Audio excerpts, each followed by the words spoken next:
Do you accept the risk of not following your dreams? You have two options. You can decide to take action towards the dreams that have been on your heart, or you can decide to stay where you are and not take action towards it. You may be fine at first, you may be happy, you may be content, you may tolerate certain things in your life, but that whisper of your dreams are going to stay there. That whisper of what could have been. It's a simple decision, yet the decision to take action towards your dream life is full of so much fear and limiting beliefs, and it all comes down to reprogramming your mindset in order to actually make that first step. The second option of staying where you are feels so much safer. There's so much familiarity in staying exactly where you are. You know yourself now, and even if you're not happy, if you don't feel like you are where you're supposed to be, you can predict exactly how your life is going to unfold, and you know what to expect, and there is a safety in that familiarity. The definition of risk is the potential for an undesired outcome. If you choose option 2, you have 100% guarantee that you will result in an undesired outcome, because that is not your dreams. We are programmed to tolerate the way we live, to accept where we are, and to not question things. And it's almost this roundabout way of, we may want these things, but we convince ourselves that we either cannot have it, we don't deserve it, it's not realistic, it's not attainable, taking action towards it is silly. There's so much risk, because the biggest risk of all is to not take action towards the dreams that lay on your heart. Hi, I'm Lily. I'm a creative entrepreneur. I'm a freelance developmental book editor, and I'm working to publish my debut novel. And I'm here to cultivate an online community of creatives who want more for their life. I'm here to inspire you, to motivate you, to show you that you are so capable of living your dream life, because I'm in the process of creating my dream life all around me, and I want to bring you with me. I don't believe in the 1%. I don't believe that, the only 1% of people can have it all. I believe we all are insanely abundant. There's no such thing as a hierarchy in this, because all of our dream lives are so independent and so specific to who we are and what our life calling is, that there's no competition here. Before we get into transforming your mindset, I need to ask you, what is your dream? What is that longing that has been on your heart for a long time that you may have pushed aside, that you may have convinced yourself that is not realistic, or that maybe you don't even want it? It's usually a whisper that's in the back of our heads, and it can, get quiet when we're distracted or when societal pressures heighten, but it always comes back.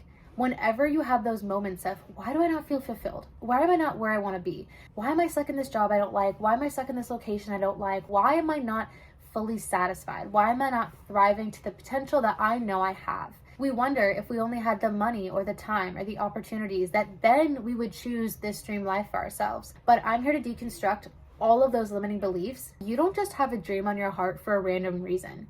There's a reason why I don't dream of going to outer space. I don't dream of winning a tennis championship. I don't dream of building the tallest skyscraper, because these things just don't align to who I am at my core. They're not innately aligned to my own abilities, passions, a value to give back to the world. When we have these dreams on our heart, it's this excitement that we have that doesn't really go away. It lights us up because we know that we're innately drawn to it for a reason. You see a bit of yourself in whatever you dream of, where if you dream of something, you can envision it so clearly that you feel yourself living it. Some of my dreams are to publish a best-selling novel, or to give speeches on stages, or to host a podcast, travel, and have that spontaneity being self-employed. And the thing is when I think of these things, I genuinely can envision myself in this moment of being on stage. I can envision down to the specific details of what that would look like, what that would feel in my body, how I would show up in that moment. This vision of pursuing dancing professionally and, training to be a dancer. And that's the thing, is I don't even have any skill in that, but I have this feeling that that's a potential destiny that I have for myself. And when you feel that so viscerally in your soul, that's when you know that that dream is for you. It's like these signs that these things, if we follow them, are going to give us ultimate fulfillment, because not only will it align with our own passions and interests, but that is where we can give back the most value for other people. That there's a reason why we dream of these things, that my ability to write and to speak and to perform, those are all ways that I can give back best to the community and to the world. If you're having trouble identifying what your dreams really are, I encourage you to make a vision board, or to spend time just looking at different videos or looking at different pictures. This is a vision board right here, and I actually have a vision board behind me. I focus less on what the actual image is and more the emotion that you feel when you see that image. And when you feel that emotion of lighting up, That's what you should pay attention to. So let's get into debunking the belief that following your dreams is the biggest risk. You first need to become aware of your social programming. Our choices stem from our beliefs, and our beliefs are highly influenced from our personal experiences. Remember what you loved as a kid. What did you love before the world could highly influence you? When you knew who you were. You know, when you're a kid, you may have this passion that you really loved. Now, I'll give you an example. When I was really young, I wrote chapter books and I made video stars and I danced. And I loved being creative, and that really lit me up.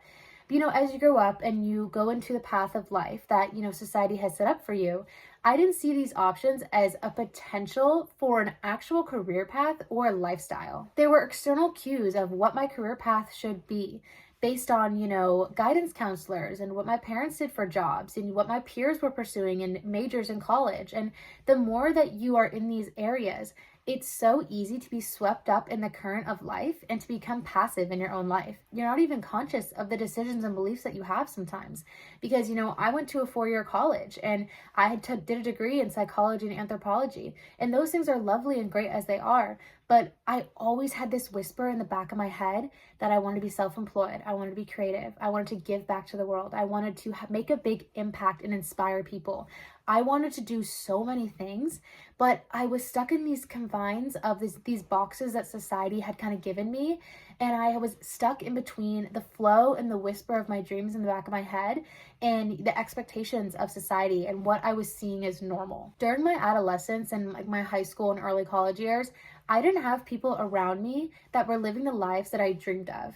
And because of that, it was really hard for me to envision it and believe that it was possible. The safe path for me was to follow what was set out for me, was to pick a major, was to study hard, was to go to the career fairs, talk to my career counselor about, you know, getting experience in internships. And even though all of these things were leading to an undesired outcome for myself, I wasn't even fully consciously aware of that at the time because it was packaged in this beautiful box called security. I feel like throughout life, we've been fed this belief that following your dreams is risky, that it's dangerous. And in order to avoid all the dangers that come with that, you need to follow this path of security and predictability and normalcy and following in this path of all these boxes that are lined out for you. It wasn't until I entered the world of self-development on social media that it really started to deprogram a lot of these beliefs. I got really invested into watching creators online living lives that I truly dreamed of. I saw people like me, you know, becoming content creators, business owners, authors, creatives, traveling the world. And I saw that and I saw a bit of me in them. I was like, how can I do this? And I'm almost 24 now. I'm 23 years old. But when I was 18, before I even went to college, this was back in COVID, I created a YouTube channel called Be Your Vision because I wanted to fulfill this vision so badly. But I remember I posted it and I was so scared. I got 3 views and then I privated all the videos. And I still don't even know how to find those now. But it showed me that like even at that time, the whisper was there. And even going through college and getting a degree and getting career paths and trying corporate jobs and doing all the things, the whisper never stopped. It never stopped. And here I am now making YouTube video, you know, working to publish my first book, owning a, you know, doing freelance developmental editing, working for myself. I started realizing that like the more I distracted myself from this path and the more that I was like, well, let me just push that off, the whisper never goes away. So you always find your way back to it. Some people see people's success online as unhealthy comparison, but I see it as inspiration and proof that it is possible. I don't see people on different levels of me. I don't see someone's success as proof that they are better than me. I see someone's success as proof that they are reaching their potential, so I can too. And I genuinely believe that we all have so much innate potential that we can tap into. And this isn't a comparison game. This isn't a competition. This is all of us on our own journey of growing to our own potential. When I saw young women in their 20s becoming entrepreneurs, being financially wealthy, you know, building a brand for themselves, building a voice, making podcasts, living their dream life, giving back to people, being passionate, I was so in awe because I was like, this is what I've always wanted to do. And seeing other people doing it gives you that proof that you can as well. And I don't see it as, well, must be nice for them. I think, oh my goodness, what did they have to overcome to get to this point? How can I study their journey? How can I, you know, learn from them? How can I be inspired and, take bits of what they did and, create it and, collaborate with my own experience. I started pushing myself out of my comfort zone in college and I started traveling. And I really believe that putting yourself in new environments is going to help deprogram your societal views and the beliefs you have about what is possible and what is risky. I remember that I went on a Give volunteer trip to Tanzania when I was 19 years old in college. I remember having the Give person come to our college and talk about everything, and I remember feeling so lit up with the possibility of traveling halfway across the world to a complete different culture and language and people and learning from them and helping them and just expanding my mindset. In this time, I really just felt like I'd lived in my small town my whole life. I just got to college. It was just COVID was just slowing down, and I just really wanted to expand my horizon on what I could believe. And I remember when I told people that, a lot of people gave me apprehensive energy, and a lot of this came from naivety. People were a bit concerned from like my safety or the risk. Now looking back, it was genuinely one of the best experiences of my entire life, if not the best experience of my entire life. I met lifelong best friends. I connected with a culture that I had never experienced before. I had danced all day. I connected with kids. I learned about their way of life. I learned about, our impact in the world. I came back such a more educated person. And I'm fully aware that I am coming from an American, who's very naive about certain areas of the world. And I was so open-minded and so grateful for these people to actually bring me into that. I saw people like me working as, guides that were helping with charities and building businesses that were giving back ethically. And I learned so much about like ethical entrepreneurship and, people that were traveling around the world and people that were digital nomads. And I learned all these things because I stepped outside my comfort zone to go after a risk. I experienced bigger risks all the time in my daily life. That trip really rewired my brain about what is a risk. Because then after that, I studied abroad in Korea, and I solo traveled to Europe and Portugal and Costa Rica, and I worked in a surf camp, and I traveled all the time. All these things start from those small choices to step outside your comfort zone, and they compound into building up your life and breaking down your beliefs of what is actually possible for you. Expand your environment and join diverse circles, especially of people who you aspire to be like. See people that are doing what you love and either follow them on social media or reach out and connect, or desire to make friendships with them. Engage with communities online of things you really love. I've curated my algorithms to really just be everything I love.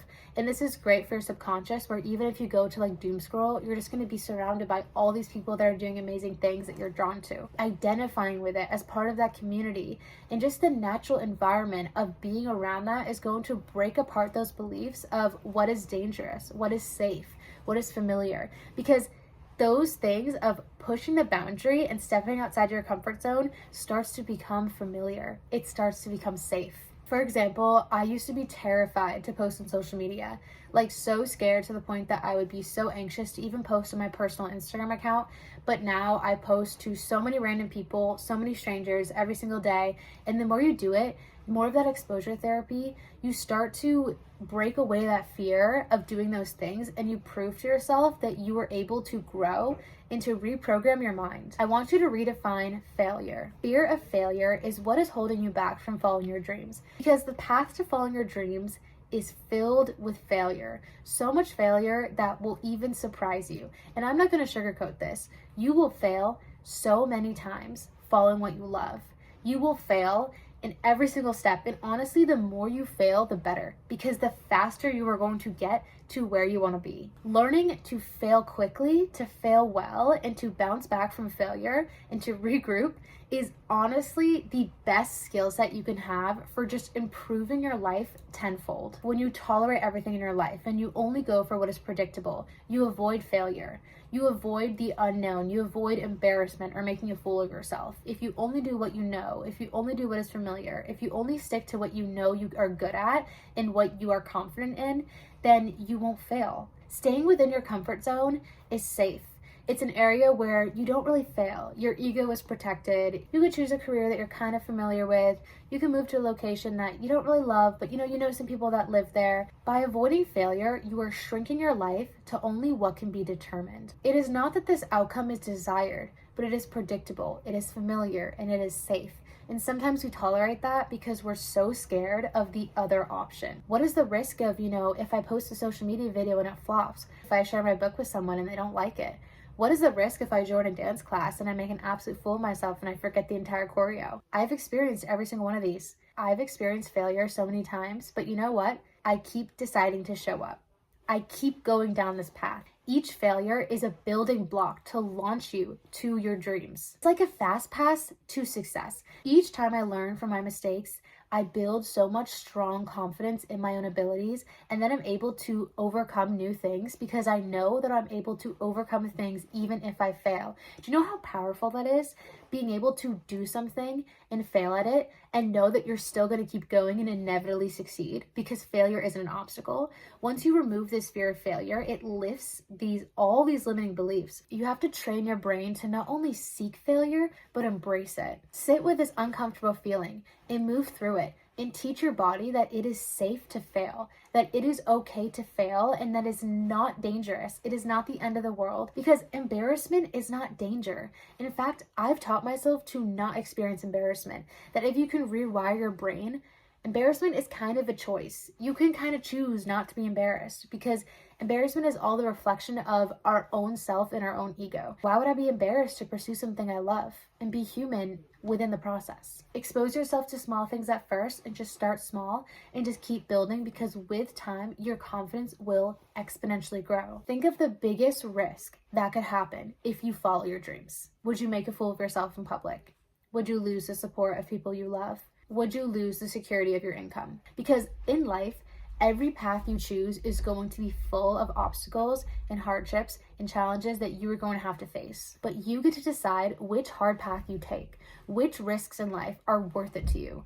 Which risks are you willing to face and overcome that are going to return into the biggest rewards and fulfillment? The path of choosing your dream life versus the path of not choosing your dream life are both equally hard, but you get to decide which hard you want to wake up to every single day. Here's why ignoring your dream life and staying stuck where you are is the bigger risk. There is nothing that is going to fulfill your soul more than doing what you are called to do. No amount of security and familiarity and safety is going to compare to the absolute fulfillment you will have from pursuing what you love.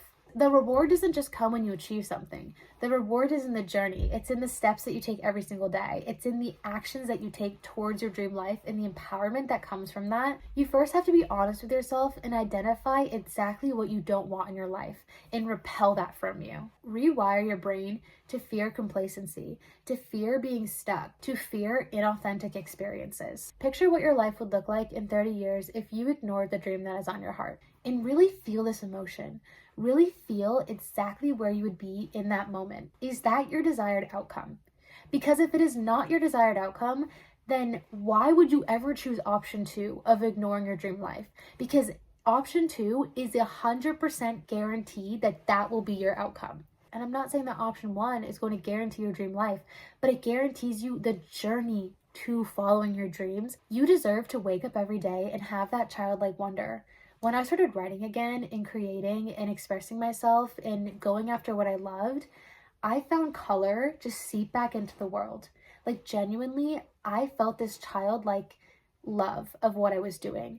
I found myself, not wanting to be distracted by dopamine and by food and by entertainment, and genuinely being so excited to go and play and to go and enjoy my creations like I did when I was 9 years old. And I'm excited to do hard things because I know that it's projecting me on my path of what is most aligned to my dreams. Because everything is embedded with meaning. I've had setbacks. I've had distractions. I've found myself in situations that have diverged me from this path, and it shrank me. And in these moments when my life looked good on paper, or maybe the external expectations were validating me and it looked like I had everything, I lost that spark. I lost what I truly loved. Because following your dreams isn't just about what it looks like to the world or what you achieve or what you look like to other people.